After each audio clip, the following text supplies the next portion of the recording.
आपण पाहताय माय माऊली news channel. पाहूया महाराष्ट्रातील वर्तमान घडामोडी। मेवापूर तालुका जळकोट जिल्हा लातूर येथील अतनूर ते मेवापूर जाणाऱ्या जोड रस्त्यावर मेवापूर जवळ असलेल्या पुलाचे प्रचंड नुकसान होऊन भले मोठे भगदाड पडले आहे। या पुलावरून विद्यार्थ्यांना आणि नागरिकांना येणे जाणे कठीण झाले आहे। तसेच पाझर तलाव तुडुंब भरल्यामुळे सांडवा फुटून खचून गेलेला आहे। दरम्यान दिनांक 27 व 28 ऑगस्ट 2025 रोजी झालेल्या मुसळधार पावसामुळे पिकांचे प्रचंड नुकसान झाले आहे। तरी शासनाने नुकसानग्रस्त शेतीचे तात्काळ पंचनामे करावेत आणि नदीकाठच्या सर्व जमिनीतील पिके वाहून गेल्यामुळे शेतजमिनीची झीज झाली आहे। या झीज झालेल्या जमिनीचे सुद्धा शासनाने पंचनामे करावेत, अशी मागणी येथील ग्रामस्थांकडून केली जात आहे। यावेळी नारायण पाटील, देव कत्ते मेवापूर, सामाजिक कार्यकर्ते परमेश्वर पाटील यांच्यासह गावातील नागरिक उपस्थित होते।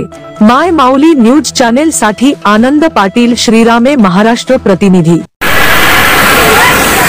या ठिकाणी मेवापूर येथे मेवापूर ते अतनूर हा संपर्क तुटलेला आहे आणि आपण पाहू शकता की पुलावरून जवळपास कमरेच्या वर पाणी जात आहे।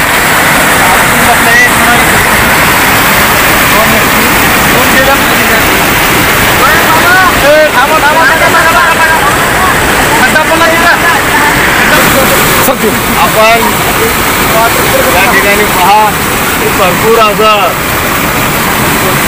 एकदम पुरानं वेढलेलं आहे आणि अतनूर आणि मेवापूरचा संपर्क तुटलेला असून या नदीच्या बाजूची जी जमीन आहे पूर्णपणे खचलेली आहे आणि पिकाचं अतोनात नुकसान होऊन जमिनीची माती जी आहे ती पण गेलेली आहे।